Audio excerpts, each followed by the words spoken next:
So for today's video guys ay magpapalit ako ng handle grip ng aking Honda Wave 100R. Yan, matagal na to guys, 11 years na to.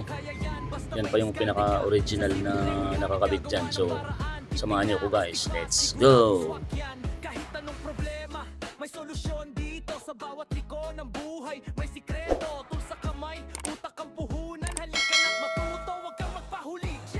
Torbos, tara na't gumawa. DIY na astig, swak sa bulsa.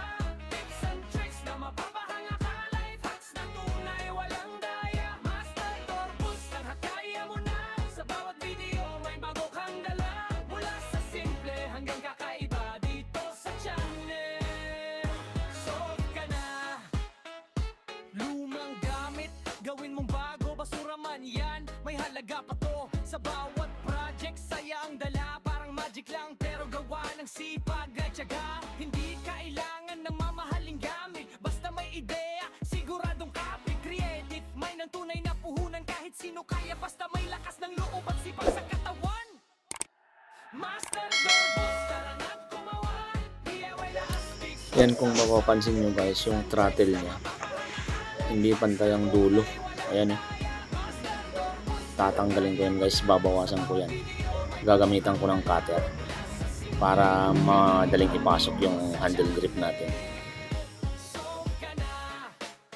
Subscribe na, pindutin ang bell para updated ka sa bawat rebel na ideas na siguradong panalo sa Master Torbos. Wala kang talo. Master Torbos, tara na't gumawa. DIY na astig, swak sa bulsa. Tips and tricks na mapapahanga ka. Life hacks na tunay, walang daya. Master Torbos, channel na tunay sa bawat Pilipino. Swak at sabay, kaya halika na, huwag magpahuli pa sa mundo ng DIY. Ikaw ang bida.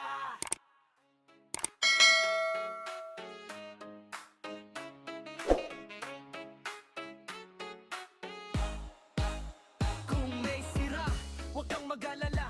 Kayang-kaya yan, basta may diskarte ka. Sa simpleng gamit, gagawa ng paraan. Tipid na, astig pa, siguradong swak yan. Kahit anong problema, may solusyon dito. Sa bawat liko ng buhay, may sikreto. So ayan guys, kung makikita nyo sa video, nahihirapan kaming ilagay yung nasa kanan kasi medyo maliit yung butas ng handlebar ay ng handle grip. Yan, ginagamitan ko na nga ng adjustable yan, pinupukpok ko na oh. Ayan oh, ayaw oh. Ayan, medyo nag-iisip-isip na dito si Papa kung anong magandang gawin. Yan, sinubukan pa namin itulak talaga yan. Pero talagang ang hirap na talagang ipasok eh. 24mm lang kasi yung butas niya. Dapat siguro mga 26mm para hindi siya masyadong mahirap ipasok. Yan oh. Pero yung nasa kabila, ayan oh, smooth na smooth. Ipasok agad. Yan, nag-iisip-isip na si Papa dyan kung anong magandang gawin guys. Abangan nyo kung anong may isip niyang paraan dyan guys.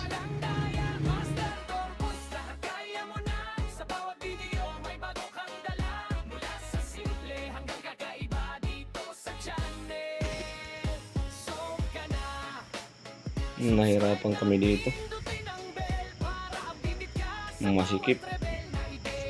Ayaw nang pumasok.